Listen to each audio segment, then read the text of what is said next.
Sveiki sugrįžę į mano YouTube kanalą, bei sveiki tie, kas esate pirmą sykį, malonu Jūs matyti. Kviečiu prisijungti prie mano kanalo narių, bei taip gauti daugiau video iškart ir taip pat padėti mano kanalui tobulėti. O šiandien aš turiu Jums video tokį paruošusi, kurį man iš tikrųjų priminė komentaras.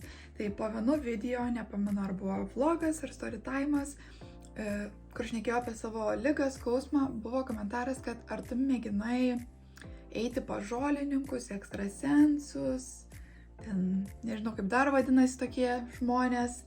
Ir man priminė dalykus, kuriuos aš dariau. Vieni tai tikrai buvo prieš sužinojant, kuom sergu ta genetinė liga, kiti jau buvo po, kai sužinojau, kad nepagydoma ta liga. Ir tikrai teko susidurti su tokiais žmonėmis. Tad turiu papasakoti Jums kaip storytime'us, kaip man sekėsi ir kas, ką, kur man pasakė. Tai gal pradėsiu nuo to, kad visais tais žolininkais, ekstrasensais ir panašiai turi labai tikėti, kad tau padėtų arba padėtų, bet nenoriu sumažinti niekieno patirties, nes gal tikrai buvo žmonių, kuriems buvo kažkokia problema ir jiems padėjo būtent šitokie žmonės.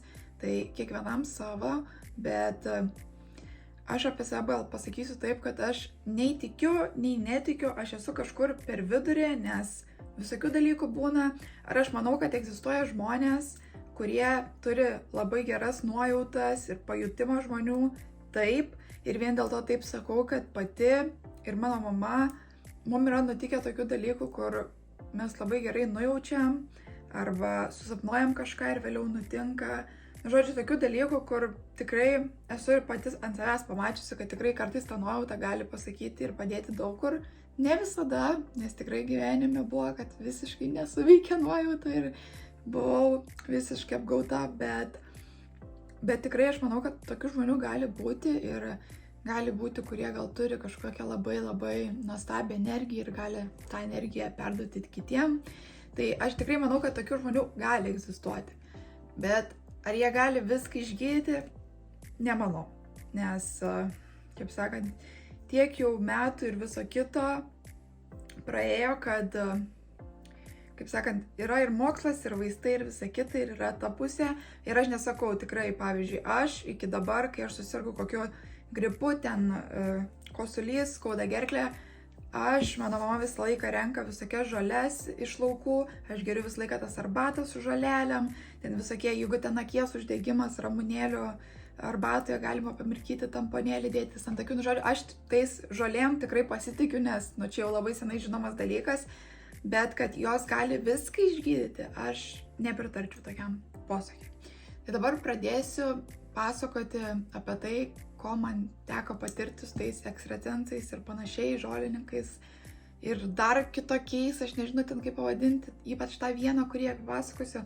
Tai pirmas storytime būtų, jeigu aš teisingai pamenu, kad pas šitą ekstrasensę maždaug, turbūt taip jinai vadinas, važiavau, man atrodo, prieš žinant, kuom aš sergu.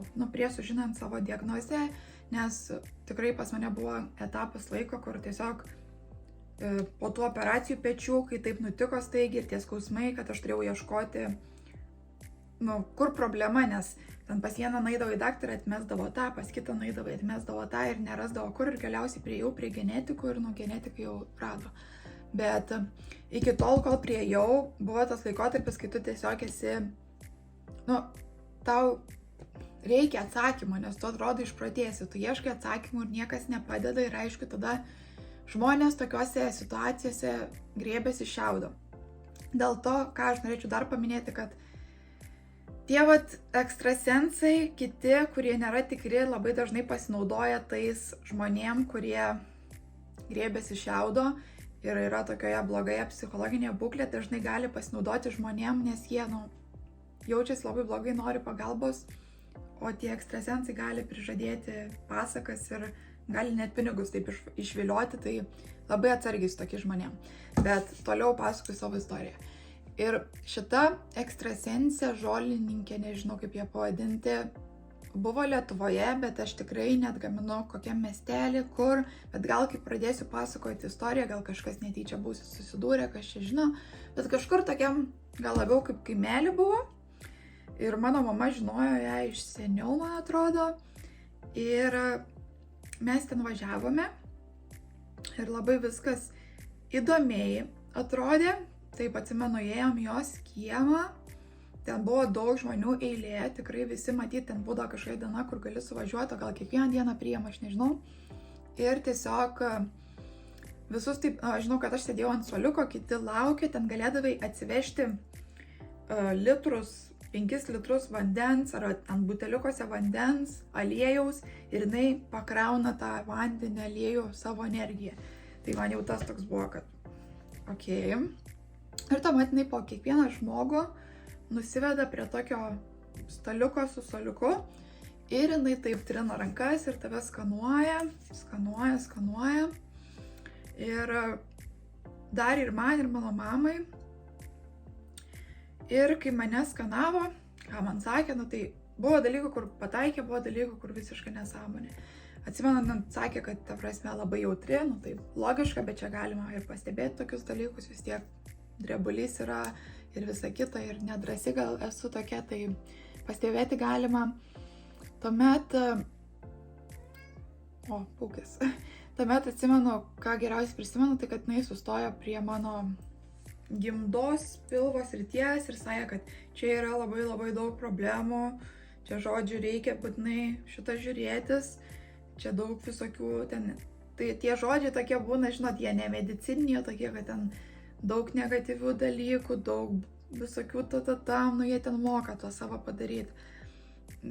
Daug skausmo, tą pasakė ten, bet, žodžiu, jinai net nepajuto, kad problema pas mane, dėl ko aš važiavau, kad sąnarius labiausiai skauda, tai nebuvo nieko apie tai, sakau, labiausiai apie tą gimdą, čia šnekėjo, apie smegenį šnekėjo, kad labai užsidariusi, man rodos, jinai ir sakė irgi, kad man rodos, tu manim netiki, žodžiu, tokia labai įdomiai taip, jinai su tuo, bet nieko daug nepasakė.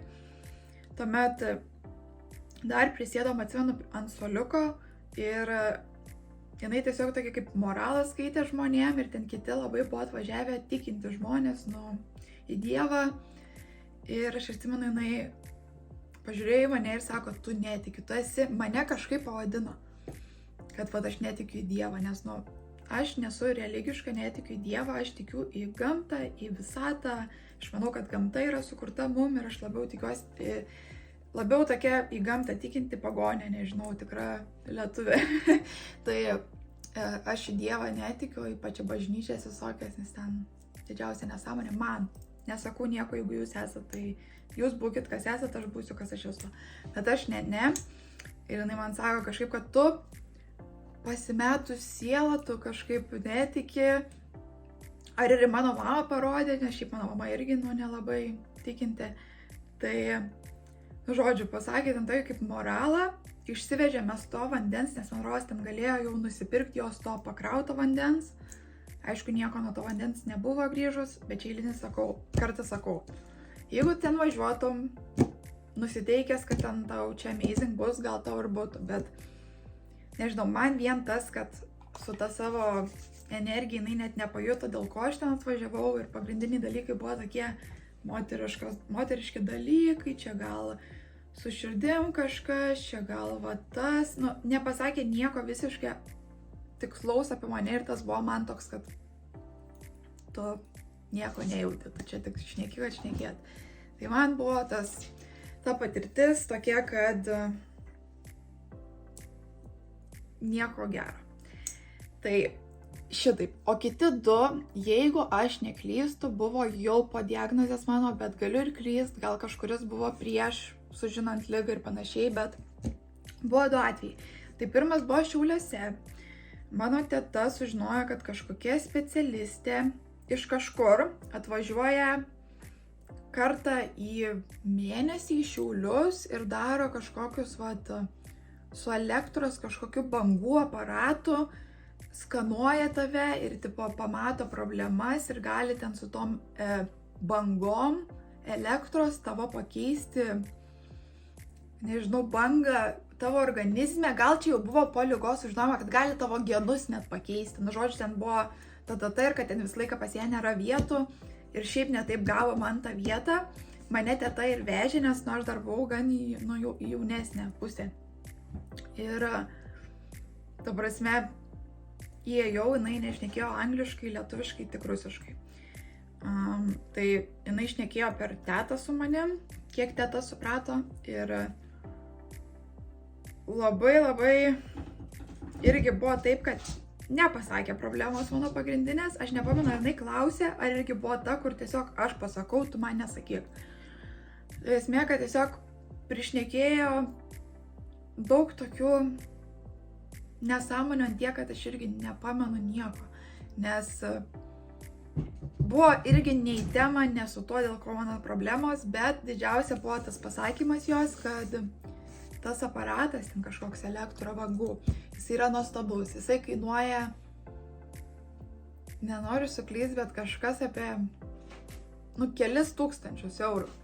Ir kad tau reikia jį nusipirkti, ir kas pas mane nusipirko tos aparatus. Visi dabar ten buvo su baisiausiam lygom, su vėžiais, su viskuom, ir visi, kas nusipirko tą aparatą, visi dabar nebeserga. Ir tau ten, jeigu tau skauda širdį, tu gali pasijungti vienokią bangą ir tau nebeskaudės. Jeigu tau vėžys, tu pasijungi kitą bangą ir tau nebebus vėžio. Pasako taip, kad atrodo tas aparatas kažkoks bangų, yra atsakymas visas ligas. Ir tuomet jinai man įdėjo vaistų, kas buvo, tos gliukozės tokios tabletytės, kuri į kavą gali arbatą dėtis. Tai aš pačiau, kai jinai paėmė tiesiog tokį samtelį iš kažkokio maišelį, įdėjo man į kitą maišelį, tipo sako, čia yra viską gydančios tabletės, įdavė man ir aš jau tada, jauna būdama, bet nekvaila, supratau, kad čia tiesiog cukrus beveik, saldiklis įdėtas ir nieko man čia nepadės. Grįžus namo aš pasiieškojau informacijos apie tą aparatą ir greitai radau straipsnių, kad čia yra visiška nesąmonė, čia yra didžiausias skemas, kuris ten Amerikai buvo labai paplitęs, kaip apskeminti ypač senesnius žmonės, nes įtikindavo juos, kad ten tą bangą pasidaręs, tau viskas bus nuostabu ir kad jisai visiškai neveikia ir čia buvo eilinis visiškas skemas. Tai šitą nežinau kaip pavadinti, gal ne kažkokia bioenergetikė buvo, aš nežinau, bet esmė, kad visiškas skemas. Eilinis sykį. Ir buvo gaila, nes mano teta, atsimenu, man sumokėjo už tą vizitą, jisai kainavo tas vizitas. Nebuvo, kad pasanatai nereikėjo, galėjai sumokėti kiek nori, tai pirmai, kur šnekėjau, man atrodo, ten galėjai, jinai tiesiog paprašė, kiek nori, tiek duokit. Nežinau, kaip bažnyčių gal kaip būna, nežinau, kaip bažnyčiuose būna, nes jie kiek nori, tiek ten įdėti jos ten kažkokią tą lėkštelę, jinai neprašė kažkokios sumos. O čia jau buvo, atsimenu, kaip vizitas, kaip pas daktarą, su pinigai, žodžiu. Tai tas mane labiausiai turbūt nuvylė, nes reikėjo ir mokėti, ir visiškas skemas, ir rusiškai šnekėjo, net negalėjai susikalbėti su žmogum, žodžiu. Skemas. Ir paskutinis dalykas, kurią gal labiausiai būčiau patikėjus kaip ekstrasensė, tai buvo Latvijoje. Įvažiuoji į Latviją, jeigu neklystu, nuo Joniškio pusės ir tik įvažiuoji į pirmą miestelį, ten yra tokia binoteka, kur dažnai lietuviai važiuoja apsiprekinti, nes kadangi ten jau parduoda alkoholį nuo 18 metų ir plus parduoda visą, nėra riboto laiko, kada gali pirkti alkoholį, tai ten dažnai lietuvių pilno, ten nesutiks net latvių toj parduotuvoj vinotekos, bet kitoj pusėje yra tokia bažnytėlė, prie bažnytėlės yra namelis. Ir tam namelį gyvena tokia senutė ir jinai yra ekstrasensė. Ir atvažiavome ten, mes čia važiavom palei kažkokią irgi rekomendaciją ir ten buvo pilna žmonių, ta prasme pilna, daug žmonių susirinkę. Ir tu iš pradžių įeini, jinai leidžia į tą bažnytėlę, pasirodo, aš nežinau, ar ten jos, ar tiesiog jinai leidžia, atsisėdė kaip, normaliai bažnyčioj. Ir jinai pradėjo sakyti maldas ir aš nežinau, dabar nenoriu suklysti, ar latviškai, ar lotyniškai, ar rusiškai, bet esmė, kad nesvarbu, kaip sakytų, kad ir lietuviškai, aš nežinau maldų. Ir aš tiesiog buvau užsičiaupusi, nes nežinau, ten kiti garsiai sakė ir jinai į mane atsisuko ir sako, tipo, rusiškai tada sakė, gerai, kad mama šalia buvo, kad, tipo, kodėl tu nesakai, ar tu ne Dievo vaikas, kažką tokio. Ir mano mama, man atrodo, pasakė, kad mes, nešnekam tą kalbą, bet žodžio esmė, kad aš vėliau pradėjau tiesiog taip daryti, kad ateit kažką sakau kartais kartu su jais, nes aš jos įsigandau, nes jinai tokia, žinot, tos tokios senutės, kurių pribijin, taip grinai atrodė kaip ragana iš kokio filmuko, nemoku apsakyti, bet tikrai tokia, kur, žinot, kai pasakė man, tai aš tokia, okei. Ir tuomet nusivedė jinai mus į tą namelio pusę ir ten, sakau, ten buvo viena sofa, vienas fotelis, žmonių, nežinau, mūsų kiek ten sutilpo į tą kalidoriuką ir ta yra duris, praeini ir jinai ten sėdi, ten yra lova ir kėdė ir jinai ten atlieka savo tos ekstrasensų dalykus. Tai mūsų gal tam kambariuke apie 20 buvo, tai ten visi suspausti, aplinkui daug kryžių, visokių šiaip dalykėlių, tokios, žinai, žinot, kaip būna tos ragalos, tai visko pilna tam kambarėlį. Ir sulaukėm savo eilės, įėjom, aišku, eilinis įkinai išnekėjo rusiškai, su mano mama šnekėjo, nes aš nebūni, kažkiek gal suprasčiau, bet nelabai man rusiškai einasi. Tai įėjom ir skanavo mane, iš pradžių paėmė rankas ir jinai iškart pasakė, nes aš po tuo anų sykių buvau jau tokia nusteikusi, kad, nieko gero, bet vis tiek važiavau, nes gal tikėjau kažkur giliai, kad gal kažkas man kažkur padės. Ir man pasiėmė rankas ir jinai sako, tu manęs neįsileidi net. Aš sako, negaliu net tavęs pradėti. Sako, tu labai įdomi asmenybė, tu sugebi mano jėgas atstumti. Pasipurčiau, jinai sako, dabar įsileis. Tai papurti irgi mane. Sako, vis tiek tu neprasileidi. Sako, aš negaliu tavęs praskanuoti. Ir, pasakė, kad mano stipri energija yra. Tuomet vėl naitinėjo per visur, apie galvą pasakė, kad labai daug susirūpinus, kad daug nerimo, kad neįsileidžiu taip, kad tokia labai sunki ta galva dėl to, kad daug visko vyksta. Taip pataikė, kas jau buvo kažkas geriau, tuomet ėjo žemiau, man atrodo, kad jinai paminėjo, aš turėjau nuo vaikystės labai daug problemų su gerkle, mano angina operuota 2 kartus, tai man atrodo, kad jinai kažką paminėjo apie tai. Man atrodo, kad jinai apie sąnarius irgi nepasakė pati. Tasme, ėjo vėl žemiau ir tuomet priėjo mano pilvo vėl vietą. Kas man tada jau buvo keista, nes antra ekstrasensė, kuri šitoj vietoj sustojo ir sako, čia daug problemų. Sako, tu negali dėvėti aptemptų kelnių, nieko aptempto, tau reikia laisvai laikyti šitą vietą, nes gali būti problemų, Tuomet, nežinau, ar kažką dar prie kojų pasakė, nes jau labai daug metų praėjo, tai žinot, atmintis ne auksinė, neprisiminsiu visko, bet jinai įdomiau, ką man mama vėliau išvertė, kad kažką į tą pusę. Bet apie sąnarius man rodos jinai nepasakė ir tada mano mama pasakė jai, kad mes čia didžiausia problema, kad jau, tada man atrodo jau buvau su liga diagnozuota, kad viskas skauda, niekas nepadeda, Tai jinai išvalė mano kažkaip tą energiją, ten žinot, kur taip jama, meta, ten kažkaip ten visaip. Ir tuomet davė nusipirkti į turgų kažkur rusiškų tablečių kažkokių.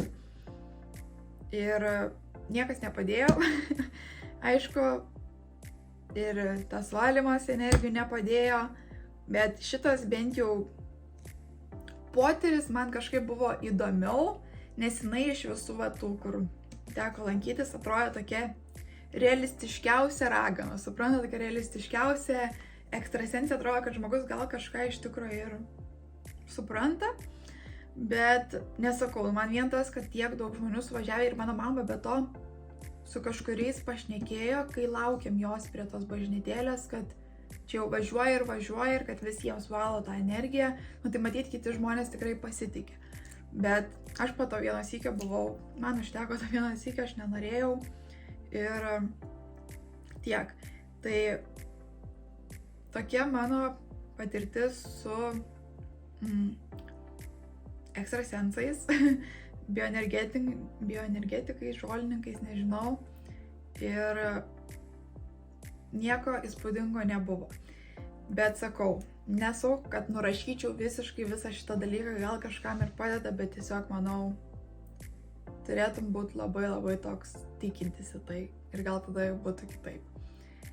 O dar vieną dalyką dabar prisiminiau, kad internetu buvau susirašusi tokia moterim iš Amerikos ir mane jinai išgąsdino, nes jinai man tiesiog pradėjo rašyti į Instagramą ir pradėjo rašyti dalykus, kuriuo aš niekam nesakiusi ir jinai labai aiškiai man parašė. Ir tas mane išgąsdino iki tiek, kad atrodo, kad klausysi manęs, nes tiesiog čia buvo praeitais metais po tos visos situacijos su skyrybom ir jinai man tokių dalykų parašė, kad aš buvau, sakau, tokia, kad tu mano galvoj, bet aišku, vėliau mes pasirašinėjom šiek tiek, nežinau kiek žinučių, bet jau po kokios 20 gal žinutės jinai parašė, kad tipo, aš galėčiau su tavim padaryti ant pilną tą kažkokį seansą, bet jau mokėti pinigus reikia. Ir šiek tiek žinoti įsigandau, nes tiek žmogus iš užsienio, bet esmė, kad jos pradėjimas man rašyti ir buvo su to, kad mano jėgos pasakė tau parašyti ir jinai iškart man parašė tokius dalykus, kur mane pagrebė, nes aš tokiem dalykam netrašai niekad internetu, nes skemas. Bet ką jinai man parašė, pirmoji žinutė mane užkabino dėl to, kad neatrodė, kad per daug jau žino apie mane ir mane išgąsdino. Tai nežinau, ar čia tik sutapimas ir jai pasisekė atspėt, ar jinai iš tikrųjų pajuto per internetą nežinomą kažkokį žmogų iš kitos šalies ir pataikė, bet jo. Gaila, kad turbūt jau neberasiu Instagrame tų žinučių, nes kažkaip pastebėjau pastaruoju metu, kad Instagrame šiaip pratrina senas žinutės dabar. Bet jo, esmė, kad tai buvo truputėlį, kad kaip tu gali žinoti tą informaciją, kurios aš niekam nesakiau. Tai aš nežinau, gal žinot, kitose šalyse gal yra tokių, kur tikrai, nežinau, kažkaip sugeba tave nuskaityti, kaip nežinau ką. Bet man dar pačiai neteko taip sutikti gyvai, kad tai būtų. Bet įdomi tema, aš sakau, aš nesu tas žmogus, kuris iš vis žinot nepasirašytų. Man, pavyzdžiui, tokie dalykai visokie įdomu išmėginti, dėl to, kad, vienas iki gyveni ir, kodėl neduoti šansų žmonėm. Aišku, nebent, sakau, visiškos šarados ir nesąmonės, bet šiaip nežinau, man įdomi tema, įdomus dalykas. Aš žiūrėdavau ekstrasensų mūšius ir man patikdavo ten pažiūrėti, kaip jie dirba ir visas buvo įdomu, ar ten iš tikrųjų, ten jaučiu daug kas surežisuota, bet įdomu tas, kas nesurežisuota, ar yra kažko tikro. Ir ko dabar labiausiai norėčiau iš jūsų sužinoti, tai ar jūs turėjote patirčių su tokiais žmonėm ir rašykite visas geras, blogas, aš noriu išgirsti, atvirai išgirsti jūsų patirtis, gal jums buvo kažkas amazing, o gal buvo labai kažkas labai negerai. Man visat buvo įdomu nueiti pas tokią, žinot, kurie ten būrė iš kortų ar kažką, šiaip dėl įdomumo. Bet kiti sako, kad kai nueini pas tas, kur iš kortų būrė, tai tau gali pridėti galvo blogų idėjų, nes gali tau pasakyti tokios neigiamas informacijos, kuri dar nenutiko, bet kadangi tau įdėsi galvą, tu galvosi, kad nutik, žinot. Bet šiaip, sakau, man tai toks įdomus dalykas, man kažkaip domina, bet jo. Tai būtinai pasidalinkit visom savo patirtim, man labai įdomu. O šiandien tiek, tiesiog pamačiau tą komentarą ir labai sudomino, kad turiu istorijų tokių iš savo pusės, tai galvojau papasakosiu, nes nežinau, man įdomu prisiminti pačiai buvo, nes iš tikrųjų, žinokit, buvau šituos visus prisiminimus užrakinus kažkur senai, nes tas laikas man buvo labai traumatiškas psichologiškai, nes buvau labai jauna, tik mokyklą baigusi ir, buvo viskas dar taip neįmanoma atrodė susitaikyti su to, tai man atrodo, viskas iš to laikotarpio yra ir užrakinta kažkur, tai kartais kažkokie dalykai sujudina ir prisimeni, kaip kas buvo. Tai geras tas komentaras, kad priminė, kokių dalykų teko nuveikti, kai buvai tokioj padėty, kur nežinojai, ko imtis. Tai jo. Jeigu jums patiko, būtinai palaikinkit ir pasubscribinkit, man tai be galo padeda. Be to, 70% daugiau jūsų mane stebite ir nesate paspaudę subscribe prenumeratorių mygtuko. Kodėl? Jūs visi stebit, bet nesuscribinat. Man tai taip padėtų, prašau. Tai tikrai paspauskit, negailėkit. Taip pat ekstra padėka mano šypsenėlės kanalo nariams. Ačiū, kad mane taip remiate, tikrai. Ir pasiekite mane Instagrame bei TikTok'e, ten visat jūsų laukiu. O dabar tiek. Iki kito video.